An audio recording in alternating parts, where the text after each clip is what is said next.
اساتذہ کرام، حفاظ اعظام، طلبہ عزیز، برادران اسلام، این ممکن ہے کہ خواتین بھی ہوں تو پردہ نشین خواتین، میرے لیے یہ سعادت کی بات ہے، مسرت و شادمانی کی بات ہے کہ آج میں آپ کے درمیان میں ہوں اور دارالعلوم کھمم کا نام برسوں سے سنتا آ رہا ہوں اور حضرت مولانا مفتی سعید احمد صاحب کی کوششیں، کاوشیں زمانے سے میرے کانوں سے ٹکرا رہی ہیں۔ اللہ تعالیٰ ان خدمات کو شرف قبولیت عطا فرمائے، مقبولیت عطا فرمائے اور اس سلسلے کو اللہ تعالیٰ تا قیامت جاری اور ساری رکھے۔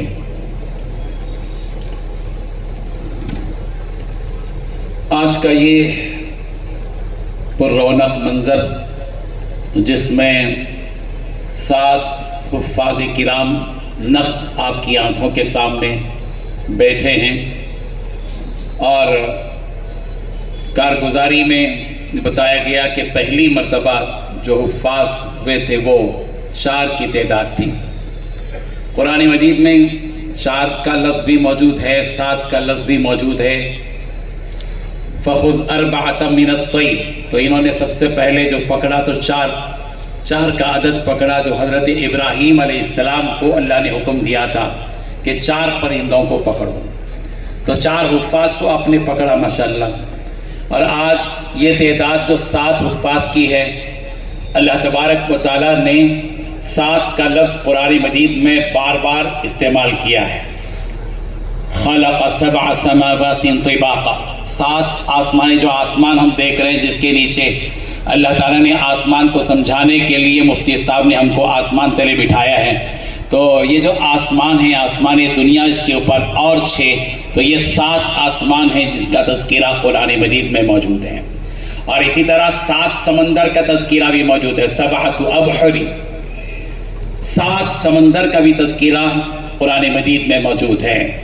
اور اسی طریقے سے 7 گائیں کا تذکرہ موجود ہے، 7 بقرات سمان، 7 موٹی گائیں اور 7 دبلی گائیں، یہ بھی تذکرہ موجود ہے۔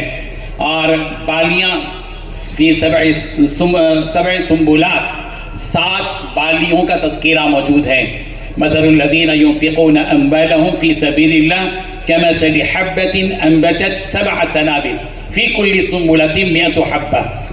تو 7 کا لفظ ماشاءاللہ قابل مبارکباد ہو ذمہ داران کی خدمت میں کہ آج آپ نے ان 7 حفاظ کرام کو تیار کیا ہے۔ اور میرے لیے بڑی خوشی کی بات یہ ہے کہ جب میں نے کارگزاری سنی تو یہ حفاظ رسمی حفاظ نہیں ہیں، اور بڑی علمیت کے ساتھ میں یہ کہتا ہوں کہ بعض مدارس میں حفاظ تیار کرتے ہیں مگر ان کے اندر سنانے کی صلاحیت نہیں ہوتی، لیکن یہاں شرط ہے کہ 3 دور ہوتے ہیں ایک بیٹھک میں، اور اس میں تھوڑی سی ترمیم اور گنجائش کے ساتھ لیکن سختی کے ساتھ ایک ہی بیٹھک میں پورے قرآن مجید کے حفظ کے طور پر سنانے کا جو معمول ہے، یہ بہت زبردست اور خوش آئین بات ہے۔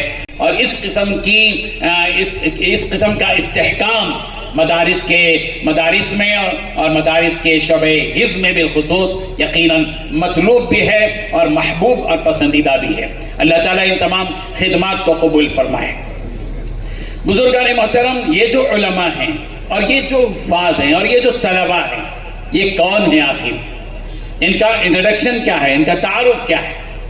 دیکھیے، ہر ملک کا جو سربراہ ہوتا ہے وہ اپنے ملک کی حفاظت کے لیے سرحدوں پر فوج مقرر کرتا ہے، فوج، تاکہ ملک محفوظ رہے۔ ہر ملک کے اندر ہوتا ہے، اور ہمارے ملک میں بھی میں سمجھتا ہوں کہ ہمارے ملک میں ملٹری پر جتنا خرچ ہوتا ہے اتنا خرچ کسی بھی شعبے میں نہیں ہوتا۔ تو ایک ملک کی حفاظت کے لیے ایک بادشاہ اور ایک ملک کا سربراہ اتنی اس کے اندر حفاظت ہوتی ہے اور اس کی اپنی پوری تیاری ہوتی ہے اور اس کا اہتمام ہوتا ہے۔ ایک ملک کی حفاظت کے لیے جس طرح ایک بادشاہ فوج کو تیار کرتا ہے، اللہ تبارک و تعالیٰ نے جس آفاقی اور آسمانی کتاب کو اس روئے زمین پر اتارا ہے، یہ وہ آفاقی کتاب ہے جو آخری کتاب ہے، اور آخری کتاب کا مطلب آخر تک رہنے والی کتاب ہے کہ جب تک یہ کتاب دنیا میں رہے گی ہم اور آپ رہ سکیں گے، جس دن یہ کتاب اٹھا لی جائے گی ہم رہنے کے قابل نہیں رہیں گے۔ اس کتاب کے بارے میں پروردگار عالم نے فرمایا اِنَّا نَحْنُ نَزَّلْنَا الذِّکْرَ، ہم ہی نے اس کتاب کو اتارا ہے۔ لیکن یاد رکھو اے کمزور مسلمانوں، اے کمزور انسانوں، اس آفاقی کتاب کی حفاظت کی ذمہ داری تمہارے نازک اور کمزور ہاتھوں پر اور مونڈھوں پر نہیں رکھی ہے ہم نے، بلکہ وَإِنَّا لَهُ لَحَافِظُونَ، ہم ہی اس کتاب کی حفاظت کریں گے۔ اور اس کتاب کی حفاظت کے لیے جس فوج کو تیار کیا یہ یہی حفاظ ہیں، جو حفاظ ہمارے سامنے بیٹھے ہوئے دنیا کے چپے چپے میں الحمدللہ حفاظ کرام ہیں جن کے سینوں میں اللہ کی کتاب محفوظ ہے۔ یہ اس کتاب کو اپنے سینے میں اس طرح محفوظ رکھے ہیں کہ کوئی اچکنے والا اس کو اچک نہیں سکتا، یہ کوئی ڈکیتی کرنے والا، چوری کرنے والا اس کتاب کو، اور کوئی مٹانے والا اس کتاب کو مٹا نہیں سکتا۔ اور ہم سب کے لیے اور بالخصوص ہندوستانی عوام کے لیے زبردست مثال ہے کہ جس نے اس کتاب کی 26 آیتوں کے حفاظ کو اس دائرے سے نکالنے کی خواہش کی تھی، مطالبہ کیا تھا، اس کا نام لیتے ہیں اس مقدس مجلس میں اس کے نام لینے کو میں توہین سمجھتا ہوں۔ اللہ نے اس کو اتنا ذلیل اور رسوا کیا، آج وہ کہیں کا نہیں رہا، نہ ادھر کا رہا نہ ادھر کا رہا، دھوبی کا گھڑا نہ گھاٹ کا نہ کسی اور کام کا۔ آپ لوگ جانتے ہوں کہ اشارہ کافی، آپ ماشاءاللہ سوشل میڈیا کے ماہر افراد ہیں، آپ سب جانتے ہیں۔ معلوم یہ ہوا کہ اس اللہ کی کتاب کو کوئی مٹا نہیں سکتا، دنیا ہستی سے اس کو نکال نہیں سکتا، جس نے اتارا ہے اسی نے اس کی حفاظت کا اتنا پیارا اور حسین، اتنا مضبوط انتظام اللہ نے کیا۔ آج بھی حفاظ موجود ہے ماشاءاللہ، ایسا سنانے والے بھی سنا ماشاءاللہ، ایک طالب علم نے اس میں سے 8 مہینے میں حفظ مکمل کیا ماشاءاللہ۔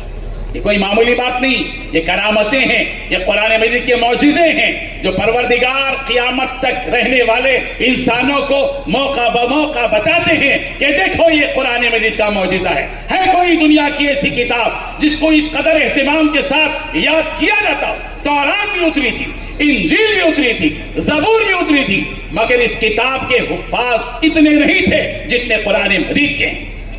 اللہ تبارک و تعالیٰ نے اس مقدس اور آفاقی کتاب کے پڑھنے والوں کے سلسلے میں جو کوئی اس کتاب کا طالب علم بنے گا، قرآن مجید کو پڑھنے میں لگ جائے گا، یہ دنیا کے لوگ، یہ بڑے بڑے بادشاہ جب آتے ہیں ان کے لیے کارپٹ تیار کی جاتی ہے، ہاں سرخ قالین، سبز قالین بچھائی جاتی ہے، کس کے لیے؟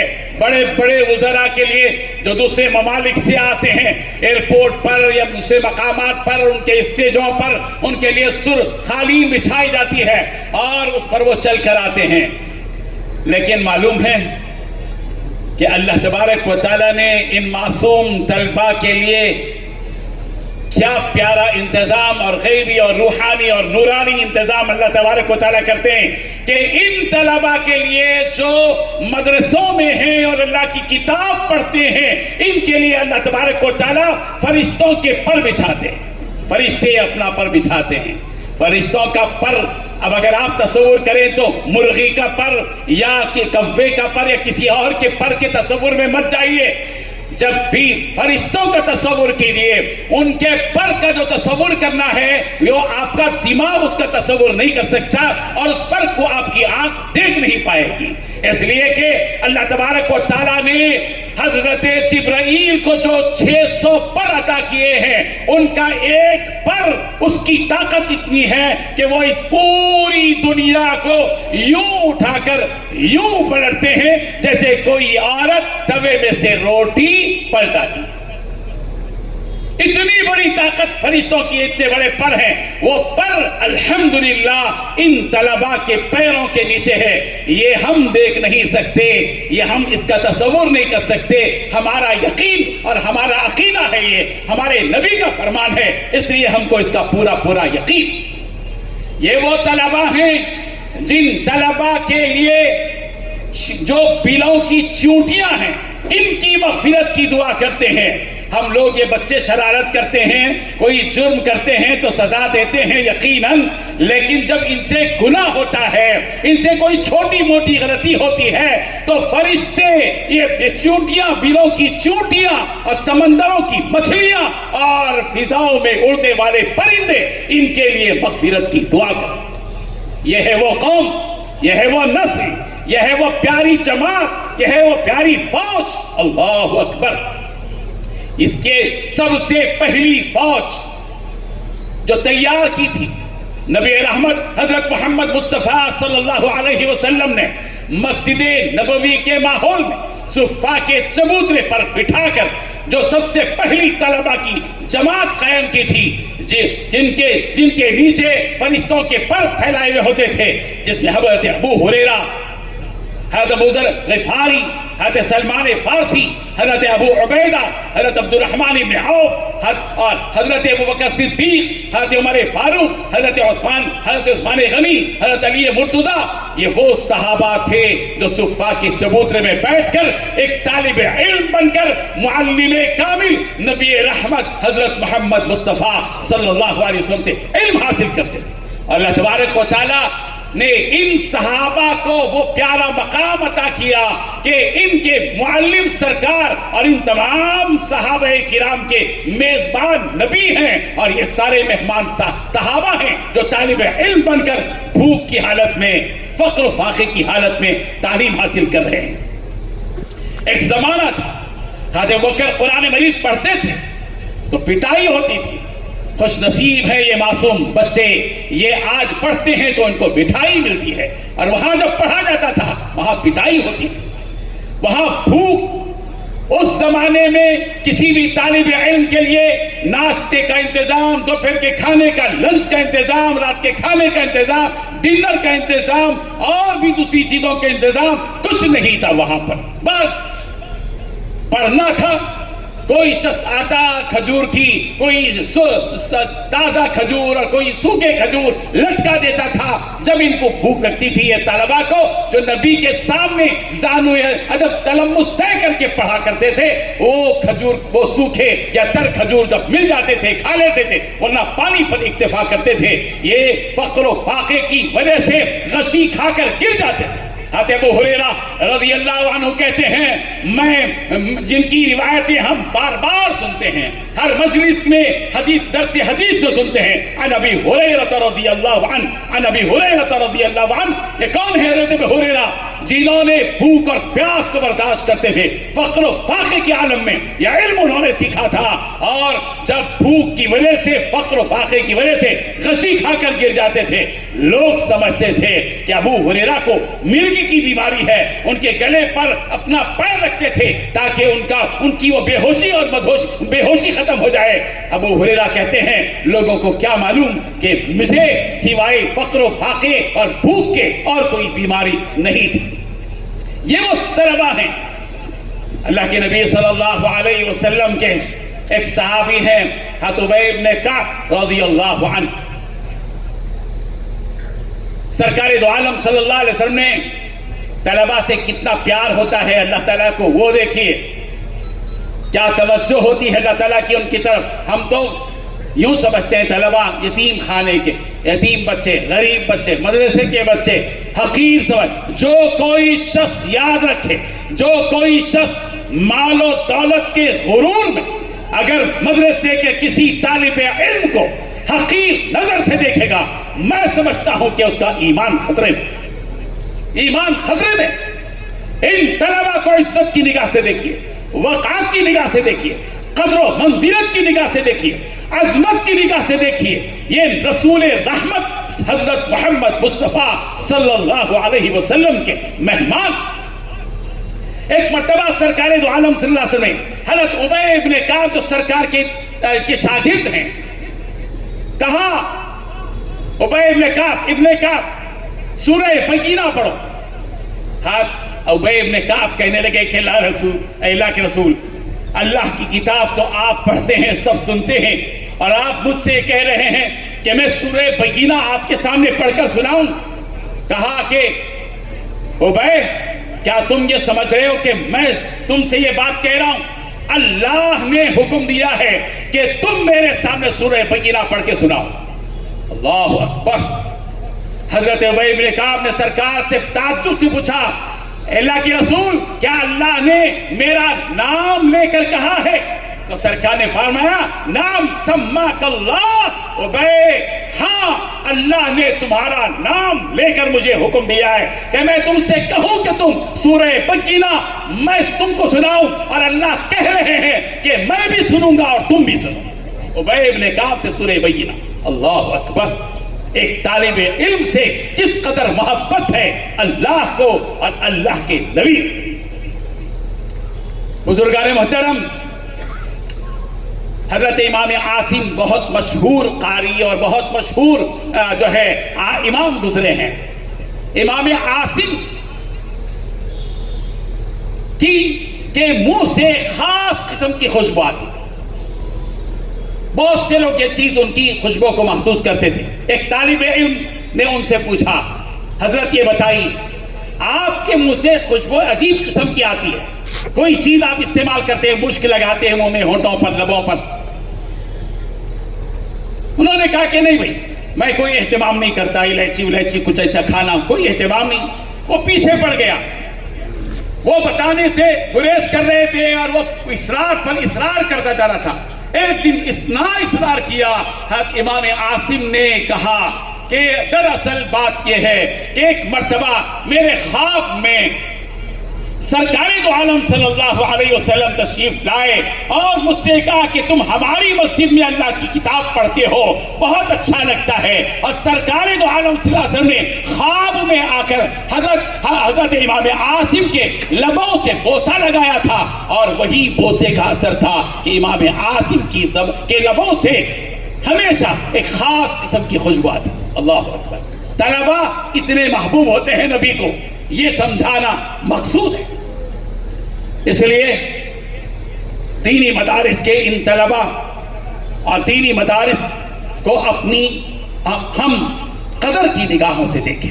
یہ مدارس، یہ مکاتب، میں عام دنوں میں ہو سکتا ہے کہ اس سے پہلے کے زمانے میں اتنی زیادہ اہمیت نہ رہی ہو، کوئی اگر کہتا ہو، لیکن جس ملک میں ہم زندگی بسر کر رہے ہیں، اس ملک کے جو حالات ہیں اور ہمارا ملک جو رخ اختیار کرتا چلا جا رہا ہے، جس کے نتیجے میں روز بروز روز افزوں مدارس کی اہمیت کے سلسلے میں سینہ کھل رہا ہے، شرح صدر ہو رہا ہے کہ اب مدارس کی شدید ضرورت ہے. اس لیے کہ یہی تو وہ مدارس ہیں جو مدارس سینہ بسینہ، نسل در نسل اس ملک میں ہمارے دین اور ہمارے ایمان کو باقی رکھنے والے.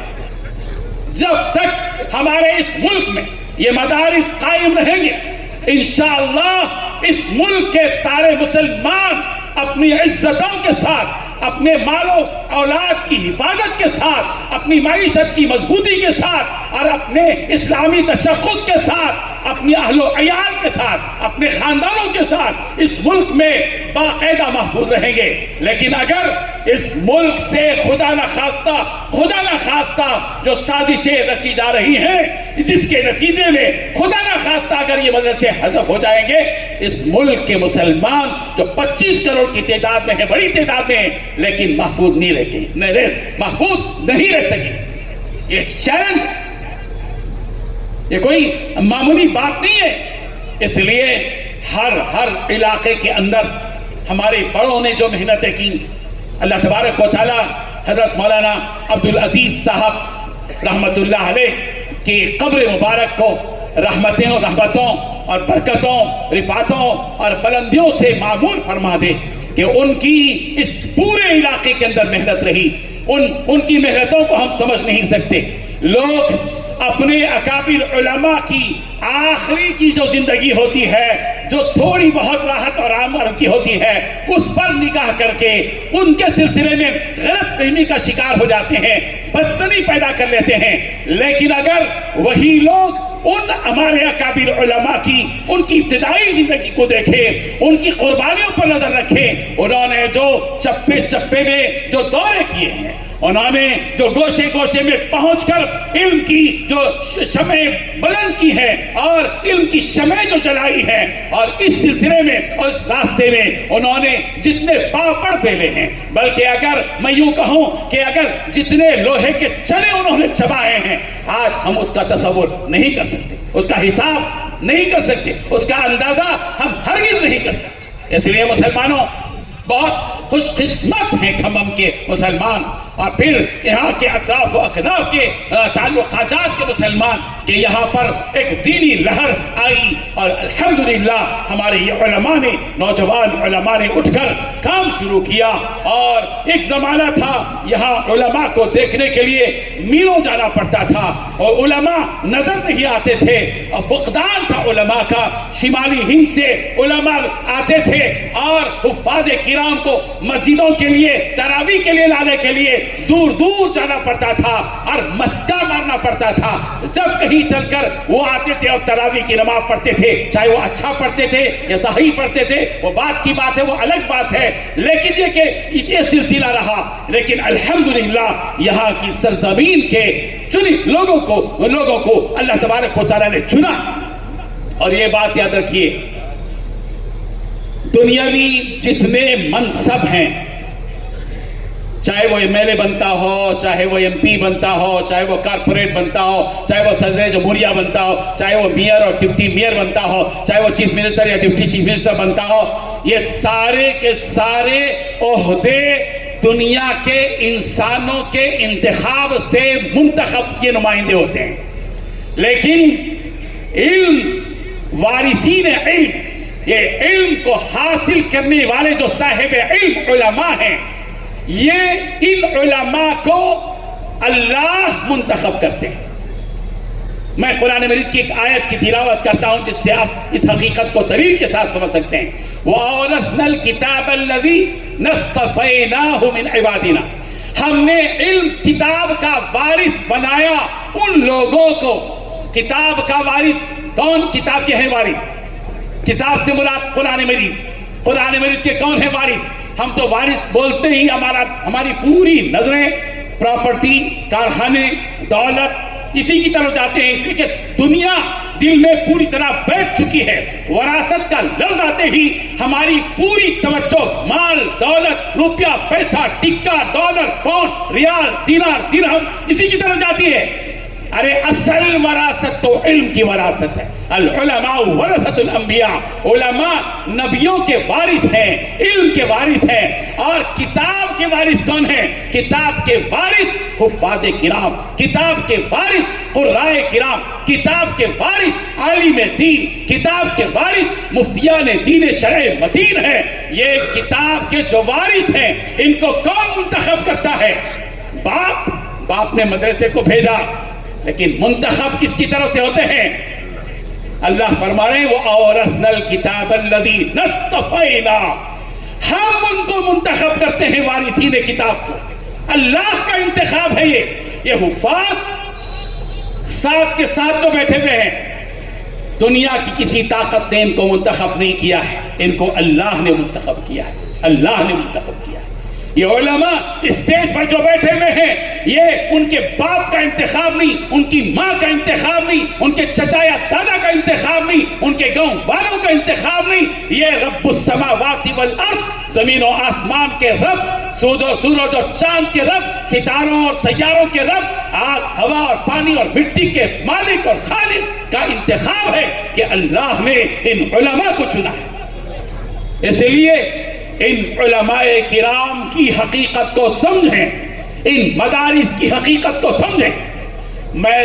میں ایک اعتبار سے صاف مجھے کہنا پڑ رہا ہے، کڑوی باتیں ہوتی ہیں، یہ وقت صرف انجیکشن دینے کا نہیں بلکہ بیماری اتنی آگے ہے اس سلسلے میں، یہ آپریشن کا وقت ہے۔ ڈاکٹر کو سرجن بننا پڑتا ہے، ہاں سرجن بن کر آپریشن کرنا پڑتا ہے، جب کہیں چل کر وہ بیمار جو ہے صحت یاب ہوتا ہے۔ معاشرے کی ایک بیماری سمجھیے کہ آج ہم اپنے علماء کو، اپنے مسجد کے امام کو ہم کیا تنخواہ دیتے ہیں؟ ایک ڈاکٹر کماتا ہے، ایک انجینئر کماتا ہے، ایک پروفیسر کماتا ہے، ایک لیکچرر کماتا ہے، ایک سی اے کماتا ہے، ایک ایم بی اے کا اسٹوڈنٹ پڑھ کر فارغ ہوتا ہے وہ کماتا ہے، ایک آئی اے ایس آفیسر کماتا ہے، ایک آئی پی ایس آفیسر کماتا ہے، سب کما رہے ہیں، ان کی تنخواہیں کہاں ہیں؟ اور جب مدرسے کے مدرس کی بات آتی ہے اور جب مسجد کے امام کی بات آتی ہے، کیا ہم ان کو معقول تنخواہ دیتے ہیں، معاوضہ دیتے ہیں؟ اصل معاوضہ تو آخرت میں اللہ تبارک و تعالیٰ دیں گے، لیکن یاد رکھیے اگر ہم نے ان مساجد کے اماموں کی تنخواہ معقول نہیں دی، کل قیامت کے دن مسجد اور مسجد کے ذمہ داران اللہ کے سامنے پکڑے جائیں گے۔ اگر کوئی شخص یہ کہے امام صاحب دعا کریں جمعہ میں، اللہ تعالیٰ اگر کوئی صاحب آ کر دعا کی درخواست کریں، اللہ تعالیٰ مول صاحب میرے بچے کے لیے دعا کریں، اور اگر امام صاحب یہ دعا کریں اللہ تعالیٰ آپ کے بچے کو امام بنا دے، سٹ پڑا جائیں گے آپ، ہاں میرے بچے کو امام بنا ہوتے کیا کمائیں گا کیا کھائیں گا؟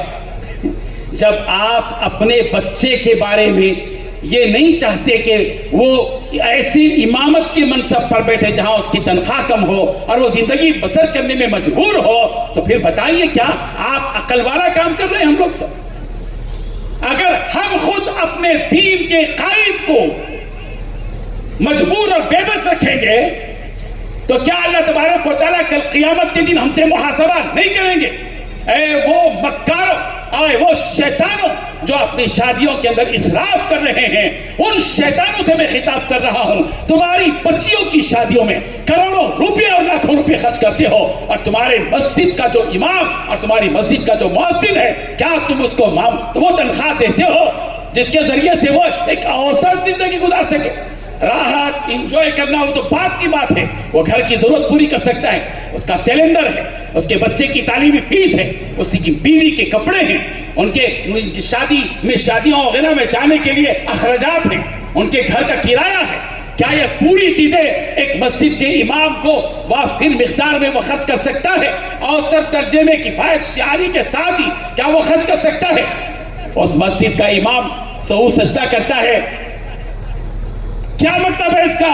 اس کا مطلب ہے کہ وہ پریشان ہے، اس کا دماغ کسی اور طرف ہے، اس کو آپ نے مطمئن نہیں رکھا، اس کو آسودہ نہیں رکھا، جس کی وجہ سے وہ سجدہ سہو کرنے پر مجبور ہوتا ہے۔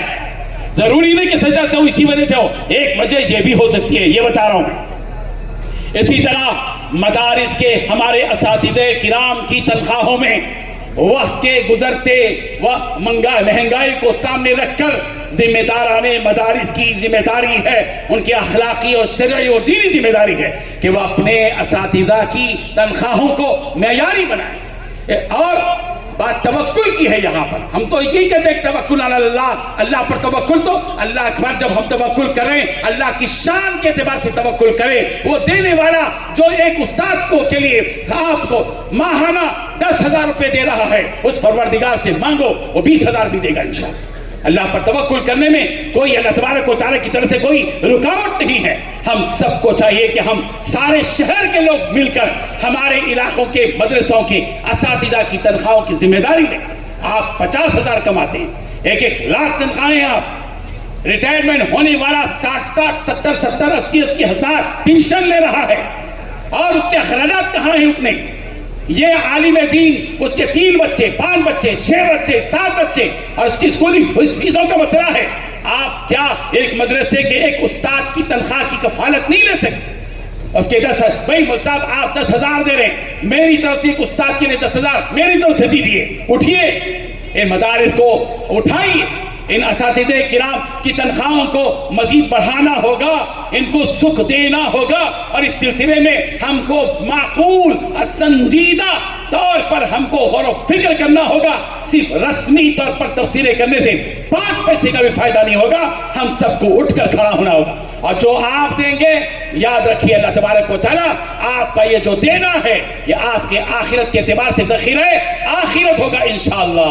یہ دنیا تو چھوڑ کر جائیں گے، کس کے حوالے کر کے جا رہے ہیں پوری دولت؟ اس بیٹے کے، جو بیٹا نافرمان، دھکے دینے والا، گالیاں دینے والا، جھڑکنے والا، اور اتنے عقل مند ہے ماشاءاللہ، لاکھوں اور کروڑ کی دولت اسی کے نام پر کر کے جا رہے ہیں، اور جس کے بارے میں کوئی یقین نہیں کہ ہمارے اور آپ کے مرنے کے بعد کوئی مسجد بنائے گا ہمارے نام پر، سوائے یہ کہ قرآن مجید دے دے گا، زیادہ سے زیادہ ایک جانماز دے دے گا، یا یہ کہ اس سے بڑھ کر ایک فیان دے دے گا، اور درخواست کرے گا کہ لیجیے ہمارے ابا کا نام پنکھے کے تینوں میں بھی کہ حاجی عبدالغفار صاحب، تاکہ حاجی عبدالغفار صاحب روزانہ زر تیزی سے گھوم کر بڑی تیزی سے اجر و ثواب پہنچائے۔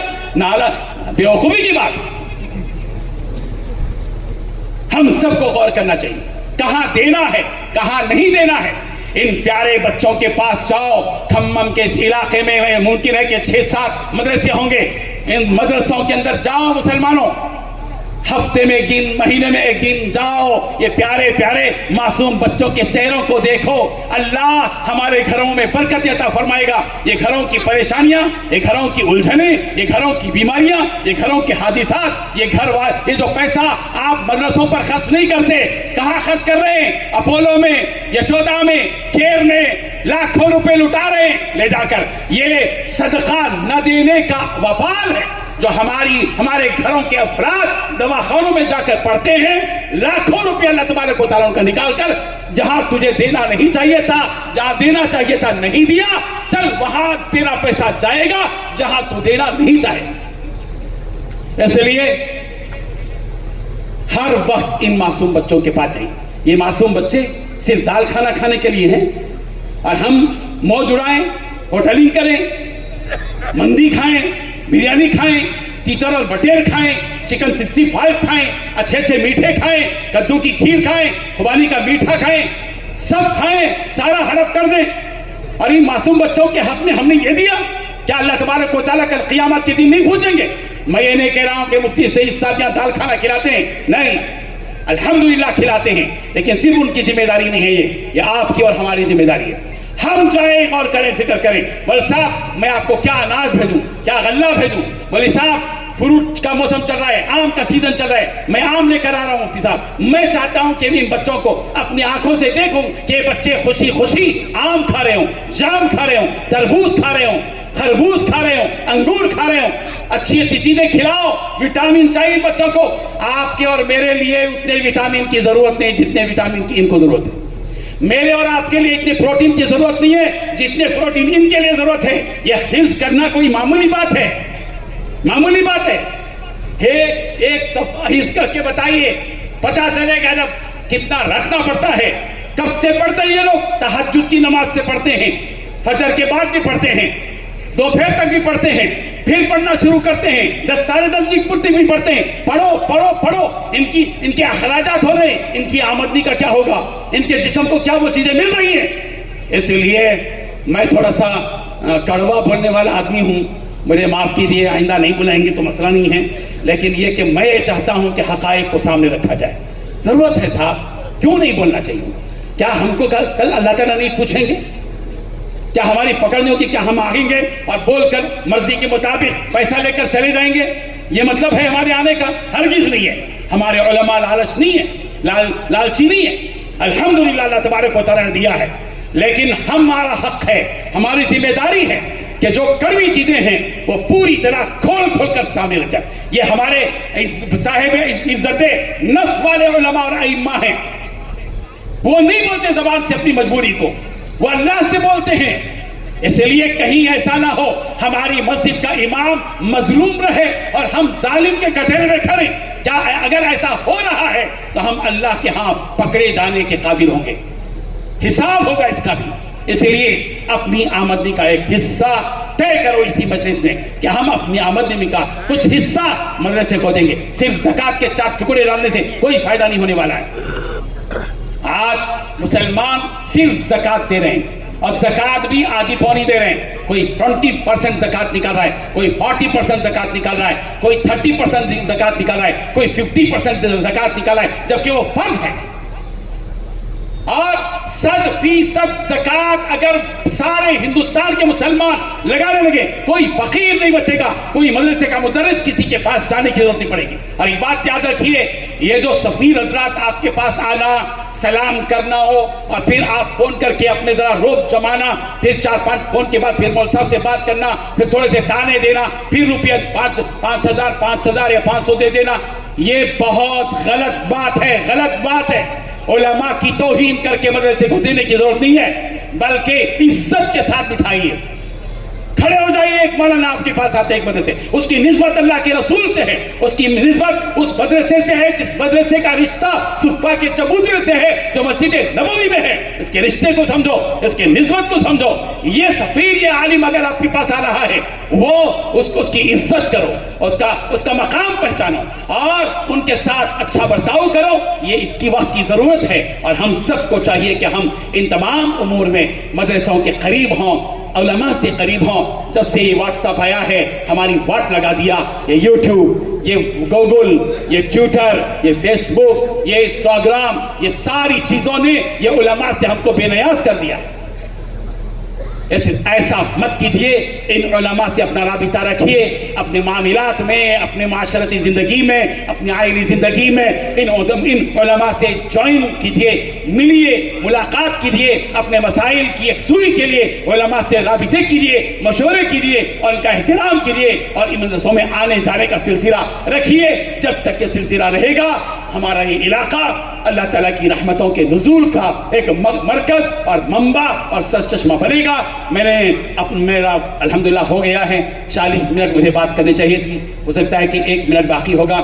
بس میں دعا کرتے ہوئے اور نیک تمناؤں کے ساتھ کہ اللہ تبارک و تعالیٰ اس ادارے کو خوب سے خوب ترقی عطا فرمائے.